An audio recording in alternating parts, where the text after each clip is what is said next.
दोस्तों, इंडिया में इस वक्त लगभग 142 करोड़ लोगों की आबादी है, जिनमें से लगभग 35% वो लोग हैं जो मिडिल क्लास से बिलोंग करते हैं। ये वो आबादी है जो साल के 1,09,000 से लेकर के 4,46,000 तक कमाते हैं। मतलब ये कि इनकी महीने की आमदनी 9,000 से 38,000 के बीच होती है। अब ये मिडिल क्लास 2031 में जाकर के इंडिया में 54 करोड़ हो जाएंगे। वहीं 2047 में जाकर के ये लोग 85 करोड़ तक हो जाएंगे और in future middle Claas India में 60% की पॉपुलेशन बनाएगा। लेकिन स्टडीज और डेटा ये कहता है कि इंडिया का मिडिल क्लास एक जहाज पर सवार है जो कि टाइटैनिक की तरह डूब रहा है। मतलब ये कि ये करोड़ों की आबादी धीरे धीरे गरीबी में धंस रही है। लेकिन ऐसा क्यों है? उसकी वजह यह है कि मिडिल क्लास कुछ गलतियां बार बार दोहरा रहा है। आज के दौर में इंडियन पेरेंट्स के अपने बच्चों के लिए सबसे फेवरेट ये 3 कोर्स है। नंबर 1 MBBS यानी डॉक्टर, नंबर 2 BTech यानी इंजीनियर और नंबर 3 MBA। लेकिन क्या आप जानते हैं कि सर्वे के अकॉर्डिंग आने वाले 10 साल में MBBS की फी 55 लाख, वही इंजीनियरिंग की फी 20 लाख और MBA की फीस कम से कम 27 लाख होगी। और ये डेटा भी इंडिया के कॉलेजेस का है। अगर आप अपने बच्चों को बाहर पढ़ाना चाहते हैं तो ये गिनती करोड़ों में भी जाएगी। और इन सब महंगे कोर्सेज का खर्चा कहाँ से आएगा?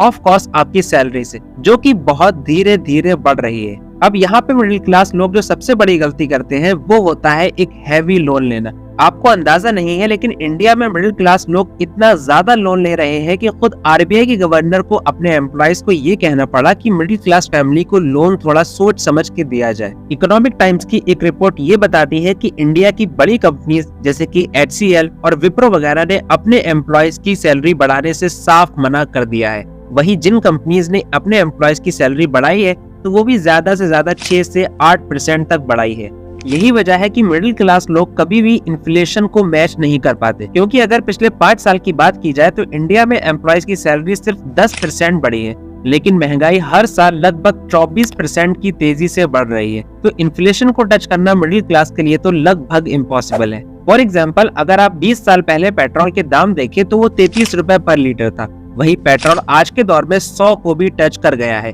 बिल्कुल यही हाल आटा, दाल और दूसरी चीजों का है। फॉर एग्जाम्पल, शुगर को ले लीजिए तो 2003 में शुगर का रेट लगभग 15 रुपए था। वही आज शुगर का रेट 45 रुपए है। अब यहाँ पर दुख भरी बात यह है कि मिडिल क्लास फैमिली का पूरा खर्चा अपनी सैलरीज पर ही डिपेंड करता है, लेकिन सैलरी बहुत कम तेजी से बढ़ रही है। यही वजह है कि लोगों की परचेजिंग पावर यानी चीजें खरीदने की ताकत बहुत कम हो रही है। अब इस परचेजिंग पावर को एक एग्जांपल से समझिए। अगर आज से 1 साल पहले आप अपनी सैलरी से 200 रुपए निकालकर 10 किलो आटा लेते थे, तो आज के दौर में आप उन्हीं 200 रुपए से सिर्फ और सिर्फ 7 किलो आटा ले पाएंगे। ये तो बात हुई बिल्कुल जनरल चीजों की, जिन्हें हम और आप रोज अपने यूज में लाते हैं। लेकिन इसके अलावा अगर आप मेडिकल एक्सपेंसेस वगैरह को देखेंगे तो वहाँ पर आपकी आंखें फटी रह जाएंगी, क्योंकि पिछले 5 साल के अंदर मेडिकल एक्सपेंसेस बिल्कुल डबल हो गए हैं। मतलब ये कि अगर 5 साल पहले आप एक इंजेक्शन 100 रुपए का लेते थे तो आज वो आप 200 का लेंगे। लेकिन अगर आप बहुत जानलेवा बीमारी जैसे कैंसर वगैरह की बात करें तो ये और बड़ी प्रॉब्लम है, क्योंकि आज के दौर में ये बीमारियां बहुत तेजी के साथ फैल रही हैं। खासकर औरतों में ये और ज्यादा कॉमन हो रही है। एक सर्वे के अकॉर्डिंग ब्रेस्ट कैंसर का रेट लगभग 28% तक बढ़ गया है। वहीं इन सारी बीमारियों का ट्रीटमेंट बहुत ज्यादा महंगा है। वो इतना महंगा है कि मिडिल क्लास आदमी अपना एड़ी चोटी का जोर लगाकर भी उनको मुश्किल से ही अफोर्ड कर सकता है। तो अगर आप इसके ट्रीटमेंट पर देखें तो वो कम से कम 5 से 6 लाख रुपए का तो खर्चा आता है। और इसलिए ये कहना बिल्कुल गलत नहीं होगा कि मिडिल क्लास आदमी अपनी गरीबी से सिर्फ एक बीमारी दूर है। घर में अगर कोई भी इंसान किसी जानलेवा बीमारी के चपेट में आता है तो फैमिली को गरीब होने से फिर कोई नहीं रोक सकता। और अगर खासकर वो बीमार इंसान घर का ब्रेड विनर यानी कि कमाई करने वाला यानी वर्किंग पर्सन है तो आपकी सारी सेविंग्स तो गई, बल्कि आपका फ्यूचर भी खतरे में आ जाता है। अब बात करते हैं उन गलतियों की जिनकी वजह से आप असल में एक ट्रैप में फंसे हुए हैं, लेकिन आपको वो ट्रैप दिखता नहीं है और इसकी वजह से आप जिंदगी भर में कभी भी अपलिफ्ट नहीं हो पाएंगे, बल्कि एक ही चक्कर में घूमते रहेंगे और यही ट्रैप एक दिन आपको गरीब बनाकर छोड़ेगा। Number 1, social status. आज के दौर में मिडिल क्लास इंसान के लिए अपना सोशल स्टेटस बहुत बड़ा है। उनके घरों में एक बड़ा सा LCD, बाइक्स या फिर कार, वॉशिंग मशीन से लेकर के फ्रिज तक हर चीज का होना जरूरी है। अब परचेजिंग पावर तो डाउन है, इसलिए इन चीजों को डायरेक्टली नहीं खरीद सकते, लिहाजा किया ये जाता है कि इन चीजों को लोन पर उठा लिया जाता है। अब इंडिया में अलार्मिंग सिचुएशन ये है कि लोन लेने वालों की एप्लीकेशन 89% की तेजी के साथ बढ़ रही है, यानी कि लगभग हर इंसान लोन लेना चाहता है। शुरुआत में आपको लगता है कि कुछ ही महीने की बात है, लोन चुका देंगे और चीज अपनी हो जाएगी, लेकिन ये लोन एक बहुत बड़ा बोझ है जो कि आपको अंदर ही अंदर खा रहा है। एक रिपोर्ट ये बताती है कि इंडिया में 15% की आबादी ऐसी है जो अपने महीने का 50% की आमदनी सिर्फ और सिर्फ लोन में निकालती है। मतलब ये कि अगर आप महीने के 10,000 कमाते हैं तो आप उनमें से 6,000 सिर्फ और सिर्फ अपने लोन में दे रहे हैं, और इसी अननेसेसरी लोन की वजह से आपकी नैया धीरे धीरे डूब रही है, लेकिन आपको अंदाजा नहीं हो रहा है।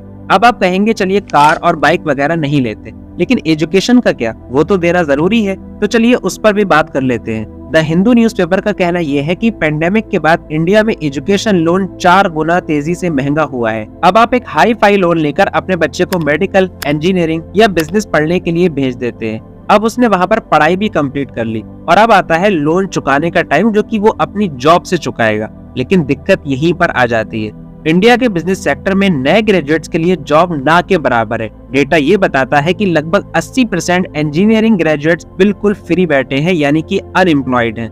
और वो इस वजह से नहीं कि मार्केट में बहुत ज्यादा कंपटीशन है, बल्कि वो इस वजह से कि उनके पास जॉब पाने के लिए रिक्वायर्ड स्किल ही नहीं है, क्योंकि ये सब उनको कॉलेज में सिखाया ही नहीं गया। इंडिया की 65% की आबादी आज के दौर में यूथ है और उनमें से 10% यूथ बिल्कुल अनएम्प्लॉयड बैठे हैं, और आने वाले कुछ सालों में ये अनएम्प्लॉयमेंट रेट यूथ के बीच में 20% तक होने वाला है। अब मान लीजिए कि आपने एक हैवी लोन ले लिया, अपने बच्चे को डिग्री भी दिलवा दी, लेकिन अब उसको एक जॉब नहीं मिल रही है। अब अगर जॉब मिल भी रही है तो उसकी आधे से ज्यादा सैलरी अपनी एजुकेशन लोन को ही चुकाने में निकल जाती है। तो बेसिकली आपने जिस ट्रैप से बाहर निकलने के लिए लोन लिया था, आप उसी ट्रैप में और ज्यादा फंस गए, और ये ट्रैप आपने अपनी जनरेशन को यानी अपने आने वाले बच्चों को भी गिफ्ट कर दिया, और अब उनकी जिम्मेदारी है कि वो इस ट्रैप में फंसे रहें और लोन भरते रहें।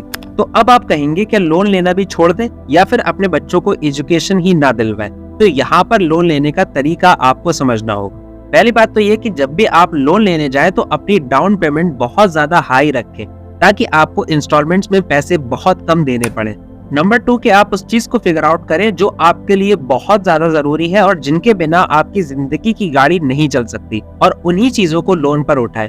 किसी भी रैंडम बाइक, फोन या फिर टीवी को अपने शौक पूरे करने के लिए लोन पर किसी भी सूरत में ना लें। तीसरी बात यह है कि एक मेडिकल इमरजेंसी आपको आसमान से जमीन पर लाकर पटक सकती है, तो यहाँ पर आपको किसी भी तरीके की मेडिकल इमरजेंसी से निपटने के लिए हर हाल में हेल्थ इंश्योरेंस लेना ही चाहिए। और नंबर 4 रेगुलर इन्वेस्टमेंट। आपको अपनी मंथली या एनुअल इनकम का कुछ न कुछ हिस्सा बॉन्ड, शेयर या फिर स्टॉक पे इन्वेस्ट करना चाहिए, लेकिन आंख बंद करके नहीं, बल्कि जांच परख के, स्टडी करके या किसी अच्छे फाइनेंशियल एडवाइजर की एडवाइस लेकर। चलिए अब इस वीडियो को यहीं खत्म करते हैं, इस उम्मीद के साथ कि वीडियो आपको पसंद आई होगी। आप देख रहे हैं इनलाइटन लड़का, uncover the past, explore the present and dive into future.